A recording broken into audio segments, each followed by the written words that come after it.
Minasan, konnichiwa. Zamurai Engineer desu. Today we will give you the problem-solving exercises on the topic Construction Engineering, Philippine Automation Needs and Requirements of Today. Let us go.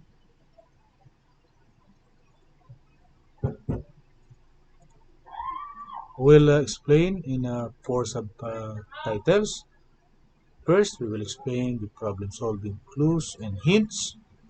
And then we will next give you the basic technical problem.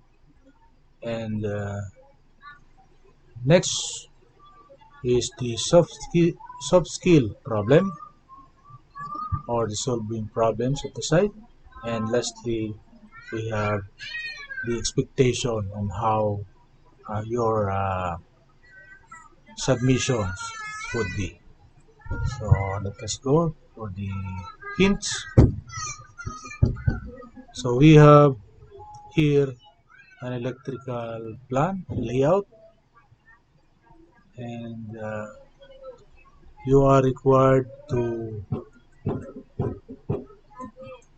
make a layout like this, showing the flooring and the required devices, wirings, and so on. So electrical in nature. Okay. Other parts that would be mechanical could be used. However, we can just represent them by boxes like here, range, refrigerator. So those are somewhat mechanical, but you can just represent them by box and symbols. Okay. So what is important here is the electrical layout, okay, using the electrical devices, elements, and components. Okay. So there may be some other circuits, but we are just requiring you to select one branch circuit. Okay, so it's not you are not required to submit the whole system of home automation, including the electrical plant. No, it's not like that. Uh, you will just select one branch like this. Okay, so this is one branch, or this is another branch. Okay, you just have to select one of them. Okay, and you have to represent your selected branch into a one-line diagram or sketch like this. This is a sketch that could pictorially represent the actual situation. It may not like this if you are using one-line diagram. It is just using electrical symbols. Okay, so either one is acceptable. So from the service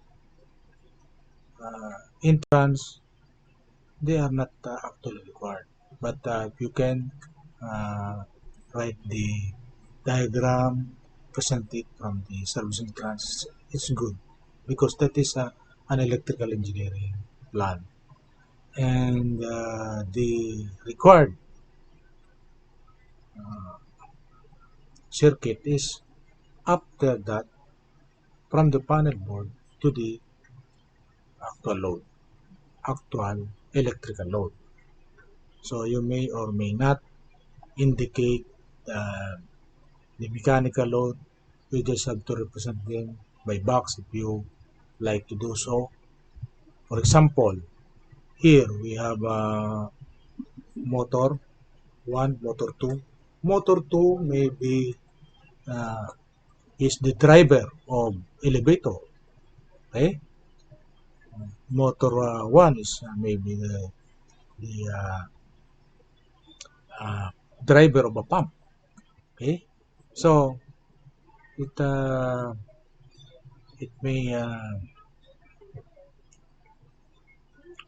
may be a mechanical, a pump is mechanical, an elevator is mechanical, but you can just represent elevator by a box and indicate that it is an elevator, okay, connected to this motor.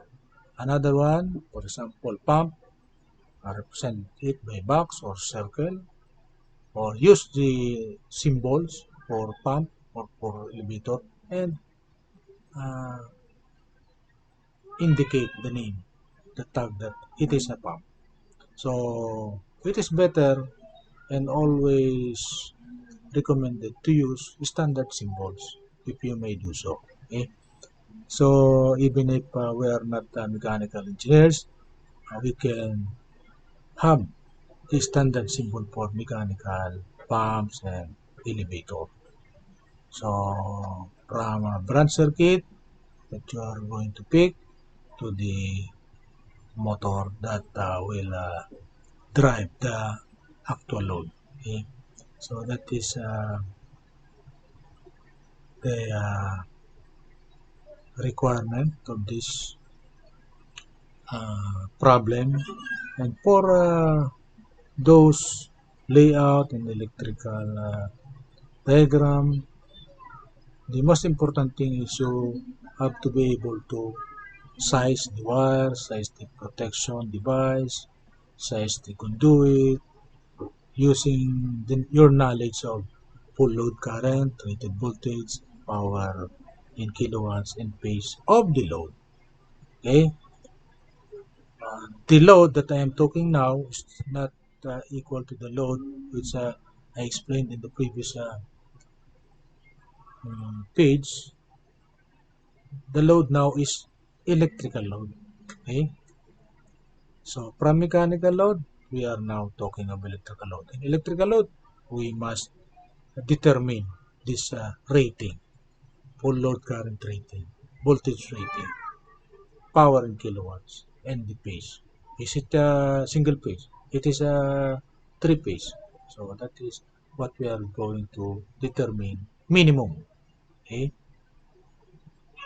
So that we can be able to size the electrical elements, wires, conduit, protection devices. So block diagram example. So you have to determine what type of sensor, controllers, and actuators are going to use. Okay, actuators, controllers are some of the elements that require power supply. And usually they require power supply in terms of electric power supply. Also, sensor requires power supply in some applications, but the requirement is not substantial. It could be neglected. If you include it in your computation, it's okay. But if you can only focus on controllers and actuators, it's also possible because much of the power requirement is actually in the actuators. Small amount of power is on the controller and negligible amount of power required is on the sensor. Okay. Actuators, now we can explain that there are mechanical actuators. For example, elevator. Okay, what is the mechanical actuator in the elevator? Maybe the hydraulic cylinder. Okay, is the one opening and closing the door. But we are talking now of electrical actuator. However, you can show mechanical actuator, electrical actuator, then controller. But we are going to focus on electrical actuator, which is, for example, in elevator, we have to use DC motor. Okay? We are going to focus on that because we are going to size the electrical materials. Okay? We have to specify the electrical components that we are going to use. Okay? So let us on our technical problem, so this is problem number 1, we have to select one only, no? One only. For example, use your own house. Use your own home. Okay? Imagine yourself as being the client that you want additional comfort in your home. You want home automation. But just pick one. Okay? Just pick one uh, variable for control. That is what we call control variable. Okay? Just pick one. Either on your own home, your neighbor, your best friend. So just state it by saying uh, home by Mr. X or home by Mr. Y. Okay? You don't have to necessarily divulge who is the owner of the home. Home of neighbor X, home of neighbor Z, home of neighbor P. Okay? Just indicate that it is a what? A home automation of my neighbor or my friend or my okay. So no need to indicate their actual names. Okay, you can use fictitious name. Okay, hmm, but since you are going to use that, you should be able to know the layout of their floor plan, the floor plan, because in the floor plan you will use the floor plan in order to lay out the electrical branch circuit for house or home automation. Okay? Okay, for example, you pick, okay, these are some of the examples uh, that are available or candidate. You can have other one aside from this, but these are the common list of control variable. For example, what is the control variable for air conditioning? That is ambient temperature. Ambient temperature is the variable we are going to control. Okay? Ventilation. What is the air? The air flow is the control variable in the ventilation. Lighting is the light intensity. Okay? Hydraulics. Okay? So we can control, for example, water on your swimming pool, on your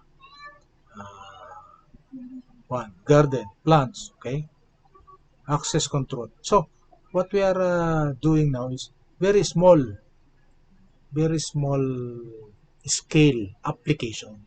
A small scale application, small garden, small pump, okay? Small air conditioning for one room or for two rooms or for living rooms.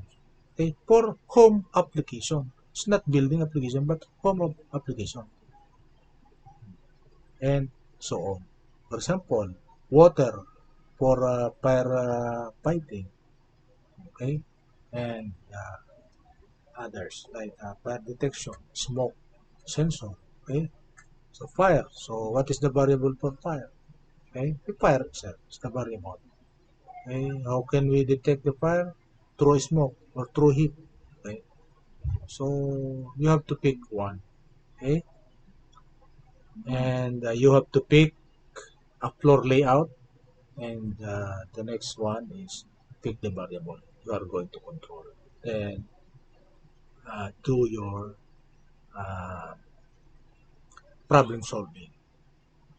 Use ECR or thyristor whenever you are going or likely to use contactors or relay. So use ECR or thyristor instead of relays. Okay. So thyristor and ECR with a proper rating. For example, power rating and voltage rating. They have they are going to be properly sized. Okay. So sizing of these uh, devices. So they are electrical devices in nature because I am expecting that you are going to use ECR, which can be connected to minimum of 220 volts if that is single phase. 440 volts, that is three phase. Okay? So let us use this electrical, because this technical problem, you can implement it later on in your professional career. So that is one very good thing on this problem.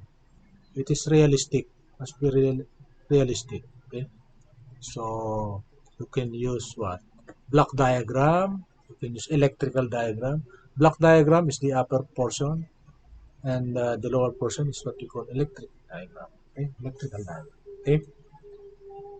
Okay, block diagram could be open loop and could also be closed loop like this. Okay, I am not expecting you to compute the transfer functions which are in the form of what? Laplace transform transfer function. Okay, I'm not expecting you to do that. Just put the names of this box. For example, what are the names of that box? Position sensor, for example. Load. Okay, just indicate if this is mechanical load or electrical load. Okay. Pulse modulation motor, inverter, controller. Okay. So just indicate electric controller. So we are particularly focused on electrical. So I am actually expecting you to write electrical controller, electric controller for what? Position, control, electric converter. Okay. So like that. Okay. So if that is DC source, therefore, that must be what? Somewhere 200 volts or 220 volts, or you can use step down transformer to supply it from 220 volts going down to this rated voltage. So you can do that, but still you need to specify this device, how much is the voltage rating, so current rating, and the supply transformer, primary, secondary, so that you can incorporate that in the sizing of our electrical components. Okay, so the next question is soft skill problem. Pick one situation from the given 19 construction problems that we presented and answer as though you are the responsible construction project engineer. Okay, so pick one out of this. So we already explained this one by one, and you can have your point of view, your own perspective. I'm not expecting you to have one answer. You have each and every one of you can have your own opinion on this and be relevant in your future professional work, because these are actual on-site problems. Okay, so pick one and uh, answer. Okay, so what are we expecting? So submit your answers in the comment box below. For the problem 1, the technical problem, submit the summary of the bill of materials with the specification of the electrical components that uh, will be included in the electrical diagram or the electrical engineering plan. Okay. Uh, However, your pictures of diagrams, sketch, electrical plan must be posted in our FB post for this purpose. So your specification, summary of bill of material have to be posted here in the YouTube video.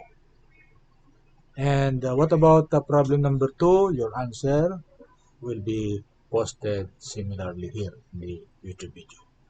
Okay, that's all. And thank you.